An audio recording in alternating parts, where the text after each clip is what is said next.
Bienvenidos a Diálogos Cardom. Estamos en la Bolsa de Madrid, en el plató de estrategias de inversión. Y hoy recibo a dos personas muy interesantes que han organizado un podcast que me llama mucho la atención, en el que he sido invitado hace poco, que se llama Sangre de Unicornio. Entonces lo que me gustaría es que me contarais un poco la historia. Antes de contar la historia de lo que es Sangre de Unicornio, que me contarais la personal. Si empiezas tú, Carol, ¿por qué no nos cuentas un poco de dónde vienes, qué es lo que te ha gustado del mundo online y por qué habéis organizado el podcast? Bueno, yo vengo de ser directora creativa en agencias de publicidad, cuando todavía la publicidad te lo pasabas bien y daba sus dineros. Y la verdad que llegué a un punto en el que dije, creo que estoy haciendo algo que no tiene todo el sentido que busco yo con respecto al impacto que quiero tener a nivel laboral y personal. Terminé trabajando para ser estratega porque alguien me dijo, creo que tienes un perfil muy interesante donde aplicar la estrategia y la creatividad, la creatividad en la estrategia, ¿no?, para los negocios. Entonces, bueno, terminé trabajando en una empresa de diseño estratégico en Solside, que ahí conocí a Carlos, que fueron pioneros de aplicar la creatividad en la estrategia en gran corporación. Y de ahí ya tuvimos la idea de montar Spin-off, nuestra consultora, y de que luego naciera Sangre de Unicornio. Y sí que es verdad que lo que más me atrae del mundo online ha sido yo creo que es el básico, ¿no?, como las posibilidades de alcance de las cosas. Y de conocimiento de otras. Luego, por otro lado, hay algunas cosas que todavía me siguen poniendo los pelos de punta, que creo que soy demasiado ochentera para todavía nostálgica, ¿no? Como que nuestra generación los dicen todavía la generación de los nostálgicos, pero el llegar a construir nuestro propio podcast, por ejemplo, es algo que todavía me sigue sorprendiendo a día de hoy cada vez que voy a grabar a la productora. Decir, no me puedo creer que tengamos un podcast y estemos entrevistando a esta gente. Todavía una intenta ir como de digna profesional, como pero si lo mereciera, sí, ¿no? sí, pero sudando como un pollo todos los días, como diciendo, madre mía, es impresionante. Y lo que más me gusta es decir, joder, ¿estaremos ayudando a alguien? ¿Sabes lo que te quiero decir? ¿A ti no te pasa a veces joder, gracias a las plataformas digitales dices, jo, y si esto justo lo que el entrevistado ha dicho por haberle dado este espacio le está dando la palanca o el clic a alguien para mejorar su vida? A mí eso es lo que me alucina. Pues seguro que lo hace, seguro que lo hace. Carlos, ¿cómo fue tu historia? Pues mi historia es curiosa porque yo me defino como una persona muy curiosa y muy inquieta, sobre todo inquieto, y mi historia es curiosa porque yo empecé siendo bibliotecario. Eso es maravilloso. O sea que fíjate que poco tiene que ver eso con los negocios, ¿no? Entonces mi trayectoria profesional ha ido saltando de una cosa a otra, desde ser bibliotecario, he trabajado como DJ durante 20 años también como profesional, y luego he trabajado en televisión también bastante tiempo. Hasta que, bueno, pues coincidiendo un poco también con lo que decía Carol, llega un momento que dices, tengo un talento para hacer otras cosas o tengo otras inquietudes, ¿no? O mi sitio tiene que estar en otro sitio, y el mundo del negocio es lo que ahora mismo más me apasiona, ¿no? Y es lo que más engancha con esa hambre, ¿no?, de curiosidad y de inquietud, porque siempre tienes como oportunidades de conocer, de crear cosas nuevas. Es un entorno lo suficientemente cambiante como para alimentar mi curiosidad, ¿no? Entonces, bueno, pues de ahí un poco también, entre los diferentes momentos vitales y que llegamos a conocernos, etcétera, pues ha sido cuando me reinventé hacia el mundo de los negocios también. Pues mira, te recomiendo que veas una entrevista que hice recientemente en Diálogos Cardom de Antonio Guillermo, que es un empresario que acaba de vender su empresa, pero que me hace mucha gracia lo de bibliotecario, porque él lo que ha hecho es inventar, ya no lo tiene porque lo vendió, ¿no? Pero lo que ha hecho es una cosa muy interesante y es crear un sistema digital de permanencia de los productos digitales, bibliotecas. De hecho, su primer cliente fue la Biblioteca Nacional.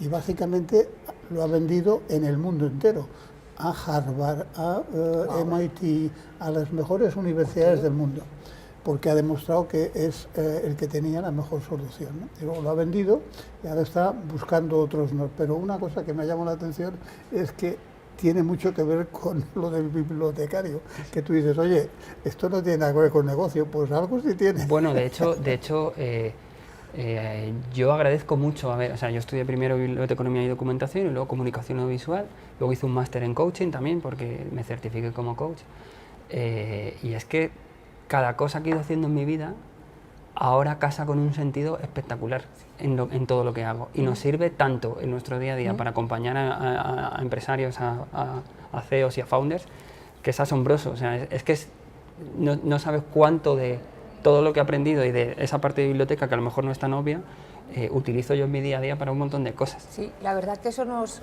define bastante a Carlos y a mí, y yo creo que eso lo hemos volcado en nuestra empresa, que hemos hecho siempre las cosas con corazón, es decir, no hemos seguido como las líneas de si estamos en negocio tenemos que estudiar sobre negocio. Bueno, si tenemos curiosidad sobre algo de negocio, obviamente sabemos de negocio y tal, pero no decimos, no, ahora nos tenemos que estudiar un MBA o tal, no sé qué. Es más, a colación de lo que dice Carlos, yo estudié en la Universidad de Medicina de Valladolid un curso de criminología y biología forense, que dices que es random, pero de repente eso, muchos años después, me sirvió para utilizar estructuras de research muy parecidas a las que yo había visto en ese curso que utilizaban los investigadores y demás. Entonces dices, qué bonito poder coger todo eso y encontrar también tu camino, que es lo que te va a hacer diferencial al otro que está estudiando exactamente lo que toca, simplemente el hecho porque toca. Por eso cuando nuestro equipo nos pregunta, ¿en qué me formo? ¿En qué me formo? Decimos, ¿en qué te apetece? Que no tiene por qué el ser saber con no esto. ocupa lugar. Exacto. Y sobre todo cualquier cosa que hagas, que siempre lo usas. Siempre. Cualquier cosa que hagas te va a enriquecer y te va a alimentar. Y aunque tú no veas la conexión directa, mucho de la experiencia que estás viviendo ya te hace como persona. Fíjate, yo creo que una de las cosas que realmente la gente no ha terminado de aprender es que hay que formarse constantemente. Es decir, las cosas que tú decías que tienes mucha curiosidad, a mí me pasa lo mismo. Yo me gasto o invierto una cantidad interesante de dinero todos los años en aprender cosas nuevas. Lo que sea. Y voy a cumplir 81, o sea que la gente no tiene por qué retirarse a los 60. De hecho, yo a mis amigos les escribo de vez en cuando diciendo, si has cumplido 60 años, ¿qué vas a hacer con los próximos mejores 20 años de tu vida? Claro. Los que ahora sí puedes dedicarlos a los que realmente... Oye, pero estamos aquí para hablar de vosotros. ¿Cómo os conocisteis? ¿En qué sitio, que lo habéis dicho al principio? ¿Y cómo llegasteis a la conclusión de que queríais montar una empresa conjuntamente? Pues mira, esa es otra anécdota. Esa es muy curiosa. Muy curiosa también. Nos conocimos en Soulside, que es una consultora de diseño estratégico también, que trabaja con empresas de IBEX 35 sobre todo. ¿Cómo se llama? Soulside. Sí, Soulside. Y nada, lo curioso de nuestra historia es que cuando entramos, Carol y yo éramos personas totalmente diferentes y totalmente opuestas. Y no teníamos mucha relación, ni incluso no nos caíamos muy bien al principio. Entonces, por alguna razón, durante el tiempo que yo estuve, ella ya estaba allí. Ella entró en 2012 o 2013. No me acuerdo, bueno. Sí, 2012 por ahí. Y yo entré en el 17, o sea, bastante tiempo después. Ella llevaba mucho más tiempo que yo. Por cuestiones del día a día no coincidimos en proyectos juntos hasta muy al final de mi etapa allí, que de repente nos pusieron a trabajar juntos. Alguien vio allí que podía funcionar. Y yo creo que también, como no habíamos trabajado durante el tiempo que habíamos estado allí, no habíamos trabajado juntos y había ese halo un poco de, bueno, no sabemos si nos caemos muy bien, el primer proyecto que hicimos juntos hubo un respeto increíble por el trabajo del otro, por la persona, y salió uno de los mejores proyectos que hemos hecho en nuestra vida. O sea, fue algo tan espectacular y entonces a partir de ahí todos los proyectos juntos. Y bueno, y luego lo de spin-off es una evolución natural. Sí, porque al final... yo, por mi parte, yo llevaba más tiempo en Soulside y aguanté todo ese tiempo porque a los 3 años más o menos a mí me hicieron una oferta en la Boston Consulting de Los Ángeles y me dijeron, oye, ¿por qué no te irías? Y yo, bueno, por dinero, porque lo que me han ofrecido yo me quedé muerta. O sea, no vais a poder llegar a eso porque es Estados Unidos y tal. Digo, pues si me dais tiempo, yo lo agradezco. Entonces, yo solo trabajaba con ellos 8 meses al año.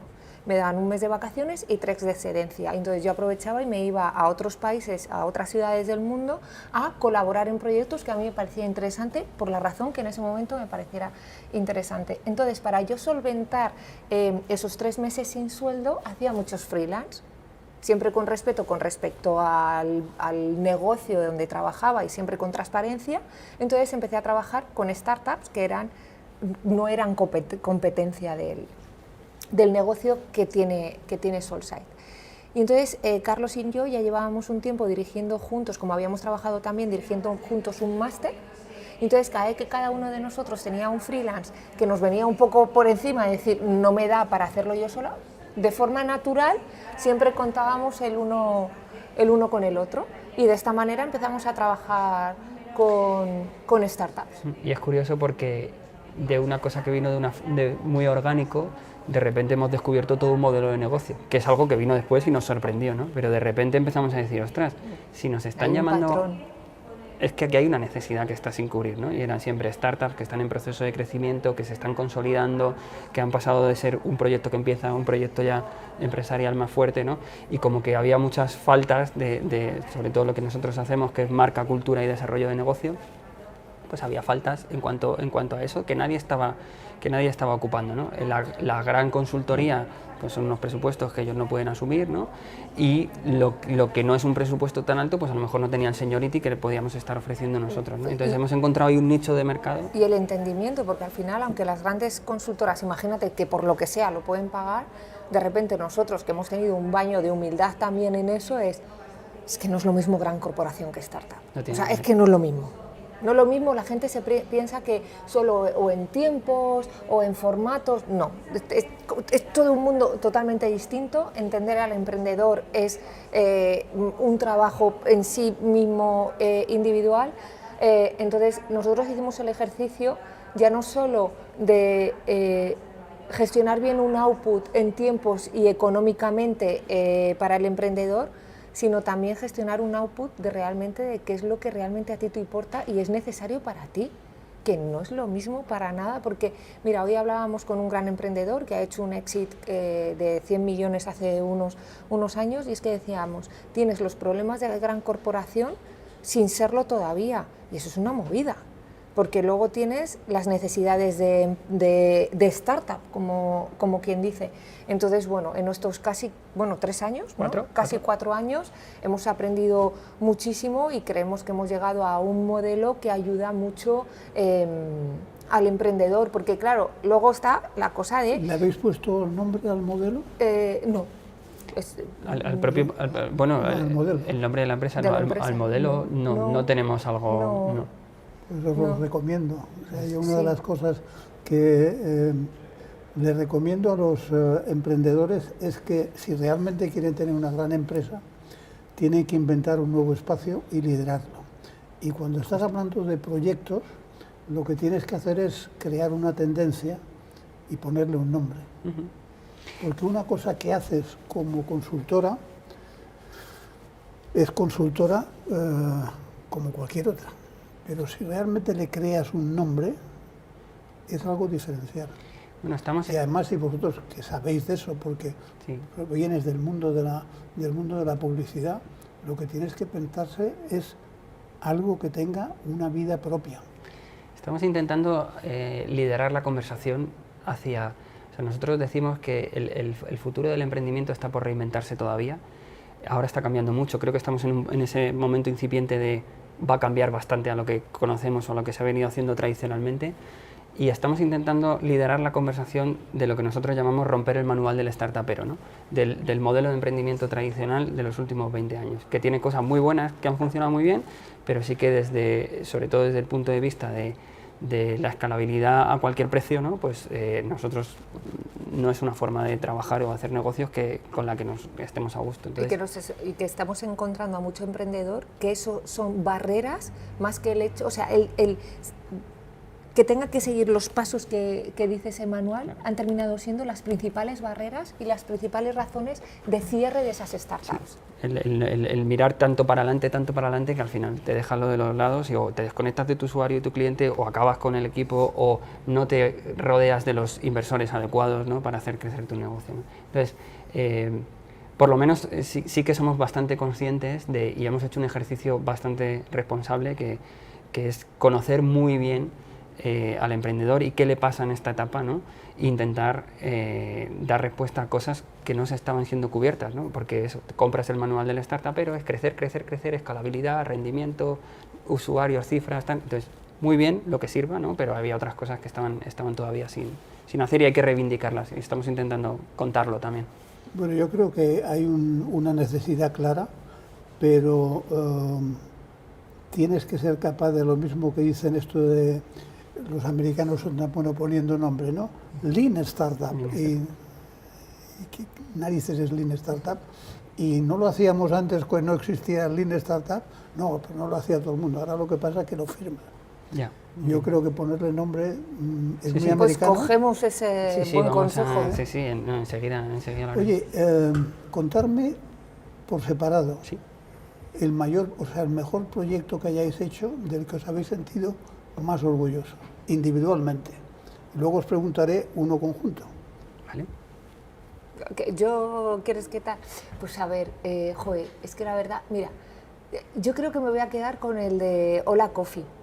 Fíjate, sí que es verdad que ese es, o sea, a nivel laboral, es desde spin-off, pero fue uno de nuestros primeros proyectos siendo spin-off, con dos personas que son maravillosas, que para mí son de los dos grandes ejemplos de evolución de emprendedor a empresario sin saber que estaban montando una empresa más bonita que he visto y con más sentido de negocio.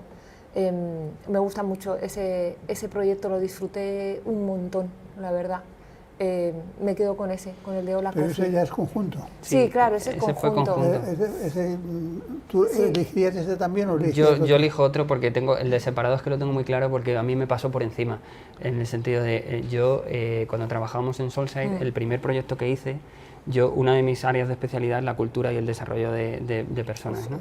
Entonces, el primer proyecto que me cae en Solside fue la fusión cultural de Siemens Gamesa. Siemens, cuando se fusiona con Gamesa, intenta hacer esa fusión cultural. Y eso fue un proyecto en 13 países diferentes, donde yo tuve la oportunidad de trabajar con personas de más de 50 nacionalidades diferentes durante un año. Entonces, es que ese ha sido mi proyecto vital y ha sido como la confirmación. Es como si, no sé, es la confirmación de que todo lo que has hecho hasta ahora tiene sentido y donde todas tus capacidades y todo tu talento lo pones a disposición del proyecto y encaja a la perfección. Es como el zapato hecho a medida, el traje hecho a medida, ¿no? Y entonces ese proyecto a mí me marcó. O sea, estuve viajando todo el año, conocí a gente de todas las partes del mundo, altos cargos, gente en... ¿Qué se hizo en inglés? En inglés, sí. Y entonces ese a mí me ha marcado, para mí fue un antes y un después. De hecho, ha sido tan marcado para mí que creo que fue no solo la confirmación a nivel profesional de mis capacidades, ¿no?, sino de lo que me ha servido como empujón para confirmarme como emprendedor, ¿no? Y decir, oye, es que tienes talento para ser emprendedor y para emprender después, ¿no? Y todo lo que ya te hemos contado. Entonces, pues ahora uno tuyo independiente, porque el que has contado te has adelantado con el conjunto. Jolín, pues es que independiente, ¿sabes lo que pasa? Que es que yo creo que, mira, hay veces que doy como tallercillos que... hay una cosa que yo utilizaba como una vez me hicieron una entrevista, es ¿qué es lo mejor de ser diseñador o dedicarte a la creatividad? Y yo, pues mira, lo mejor que he sacado en esta vida es diseñar la vida que quería vivir.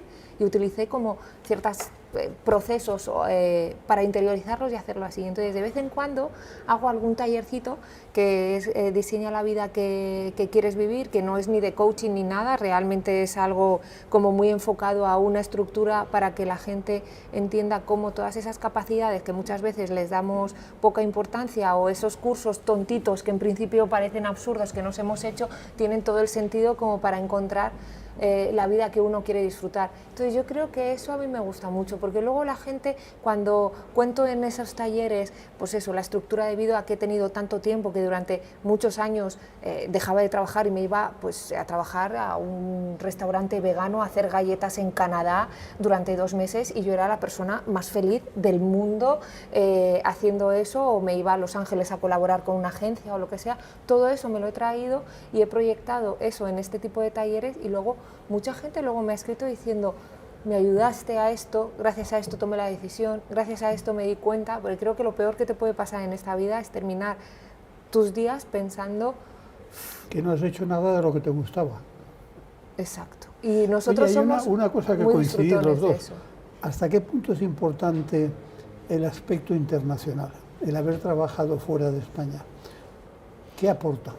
Bueno, yo creo que es fundamental, no tanto por fuera de España o no, sino por el enriquecimiento de la experiencia, de salir de lo conocido. De hecho, es una cosa que nosotros decimos: hacer negocios sentado en la silla de tu oficina no tiene sentido. Creo que, de hecho, nosotros lo decimos mucho, o sea, Spin-off tiene una cosa que nos gusta y que coincidimos mucho, y es que Carol y yo somos muy de calle, ¿no? Entonces, lo que conseguimos, o lo que creo que es interesante, es que el negocio está muy pegado a la calle. Entonces, el haber viajado, el haber experimentado, el haber dormido en sitios, no por estar y por, pues, ahora Carol te contará, pero ella se ha ido a trabajar con agencias o cualquier tipo de experiencia de ese estilo, es fundamental para entender el mundo más allá de tu metro cuadrado. El otro día, no sé a quién, a Iñaki Gabilondo, justo hace poco le oía que decía: es que lo que tienes que hacer es, si vives en Madrid, vete a Entrevías, ¿no? Vete a sitios, ¿no? Si vives en el barrio de Salamanca, vete a Entrevías, o si vives, ¿no? Entonces vete a sitios que te hagan entender el mundo más allá de las gafas que tú tienes puestas, ¿no? Entonces, en eso lo internacional, ahora mismo con el mundo global que tenemos, es clave. Es imprescindible. Es imprescindible. Imprescindible. Yo creo que el tener la experiencia de haber trabajado con otras culturas, y sobre todo si lo has hecho en su propio terreno, Sí. es muy enriquecedor. Bueno, yo estuve en Oye, China. ¿y cuándo hacéis la oferta de spin-off? ¿A qué tipo de emprendedores lo dedicáis? ¿Creéis que es más ajustado? ¿Y en qué consiste la propuesta?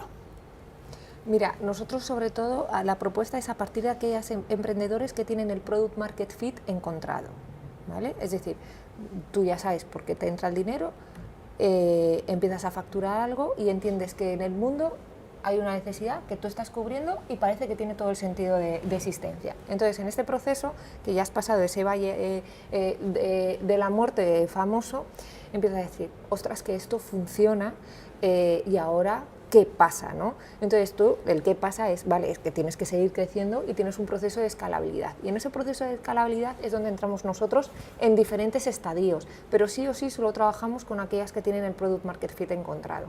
¿Qué es lo que hacemos ahí?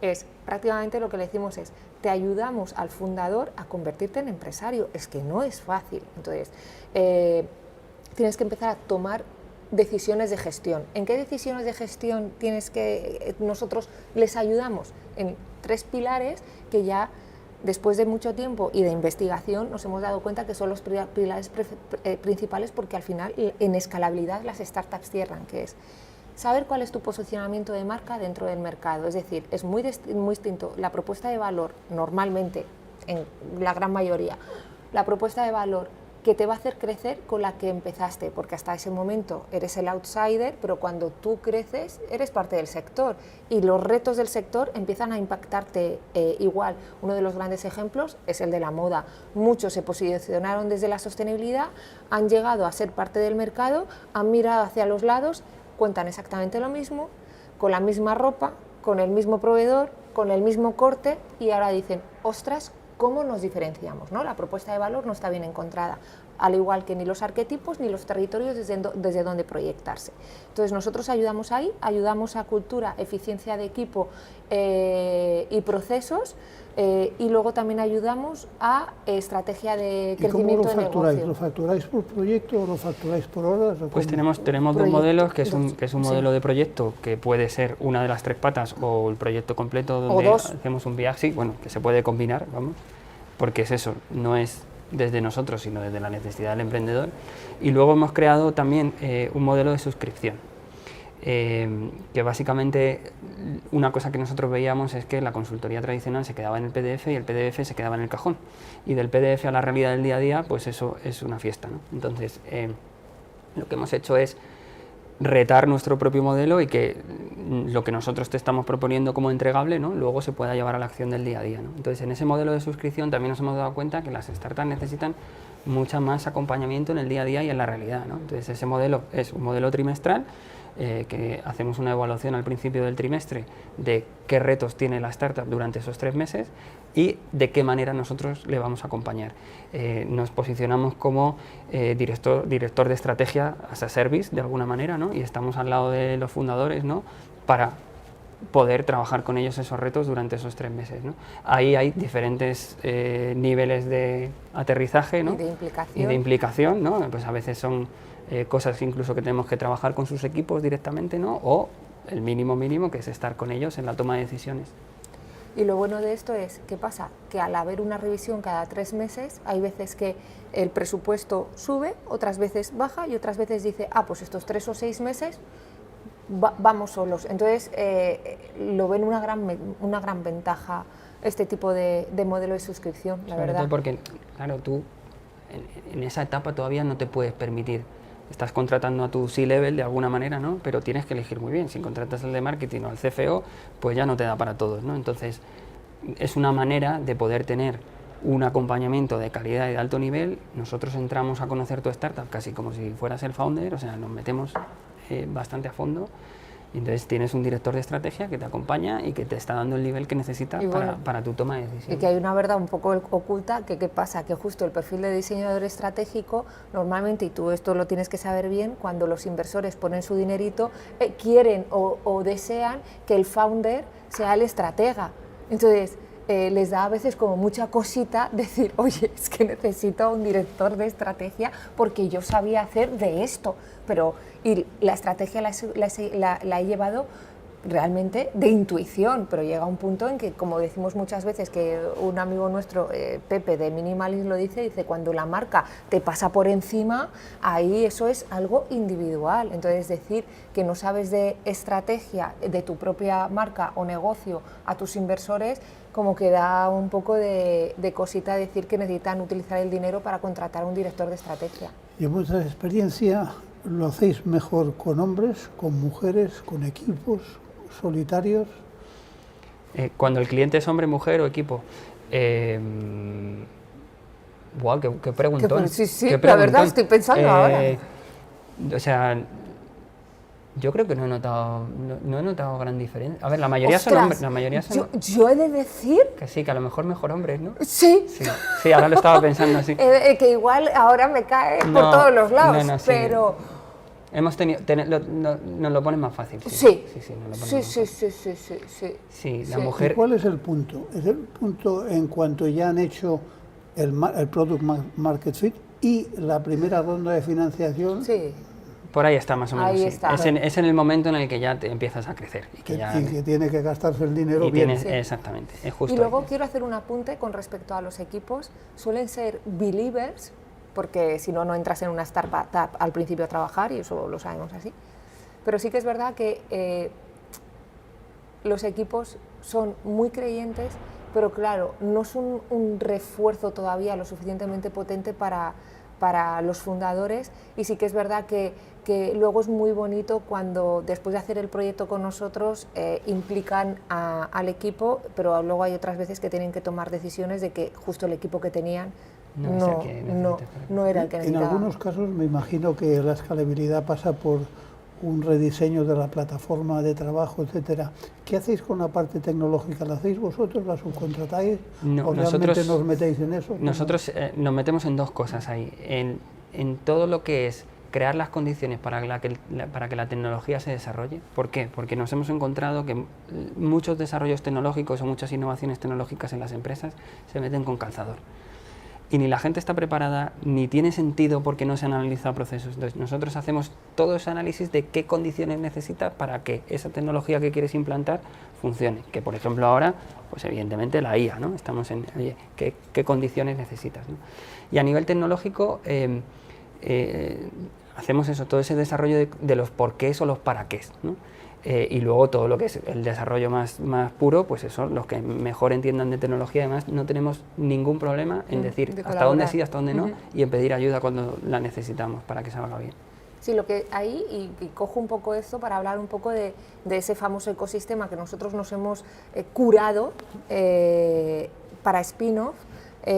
Sabemos perfectamente con quién contar cuando estamos hablando de leyes, con quién contar cuando estamos hablando de finanzas, con quién contar cuando estamos hablando de branding, con quién contar cuando estamos hablando de desarrollo. Es lo que ponemos encima de la mesa a nuestros clientes, pero no tenemos ningún problema cuando el cliente trae sus proveedores. Es más, dentro de la propuesta está incluido en ese presupuesto que nosotros hagamos esa introducción de los resultados del proyecto en sus proveedores para la diferente desarrollo de lo que hemos llegado en sus diferentes partes. Entonces, pero sí que ¿Qué tiempo lleváis con Spin-off? 4 años. Casi 4 años. Desde el 21. Sí. ¿Y habéis tenido un crecimiento sostenido? Sí, más o menos, sí. Vamos, ¿Cuánta gente sois ahora? 7. Ahora somos 7, somos 7 personas. Sí, más o menos, sí, todos los años está creciendo. ¿Cómo veis el desarrollo futuro de Spin-off? Muy interesante eso. Jolín, la verdad que estamos... bueno, yo sigo... Ahora lo comentábamos Carlos y yo, que creo que es algo que compartimos mucho... o sea, voy a empezar desde el principio. Conseguir un socio como el que yo tengo con Carlos es muy complicado. Es así. O sea, yo en Carlos ya no solo es admiración laboral, es todo a nivel personal, me lo hace muy fácil y yo no soy una persona como fácil. Lo que viene siendo fácil, pues a veces, pues mira. Somos nuestra media naranja profesional. Sí. Entonces, pero los dos tenemos la misma como ilusión. Inocente de decir, bueno, vamos por aquí, vamos y de repente pues nos encontramos aquí en la bolsa haciéndonos una entrevista contigo, que me parece como que me explota la cabeza decir en qué momento hemos llegado nosotros aquí, ¿sabes? Y nos pasa igual con el podcast, y en qué momento estamos entrevistando a Ferran Adrià, que nos pasa mucho que somos muy de como las vacas mulas que llevan aquí y no ven a los lados y pasito a pasito. Ferran no es difícil, porque es una gran persona. Bueno, a mí me encanta. Es maravilloso, y de las personas en su nivel más generosas que yo. Hay gente muy por debajo de él que, bueno, en fin. Es humilde, listo, es de todo. Todo. Entonces, el vernos aquí ya me parece... Entonces, sí que es verdad que de repente Spin-off nació para una cosa, pero hemos sabido algo muy bonito, Carlos y yo, y nos pasa siempre, que esto es muy gracioso, volvemos de verano, que apenas hablamos entre nosotros, joder, que hemos pensado lo mismo, ¿cómo puede ser? Y oye, Carlos, creo que deberíamos de mejorar esto o lo otro. Y dice, ¿no te lo vas a creer? Yo he estado pensando también en esto. Entonces, creemos que Spin-off, está en un proceso ahora justo de consolidación del modelo, porque ya no solo tenemos esta parte de startup, sino de por sí, de forma natural, gran corporación nos ha empezado a llamar porque ve un diferencial en nosotros con otras consultoras de conocimiento de emprendeduría para sus modelos de intraemprendimiento, sus aceleradoras, procesos de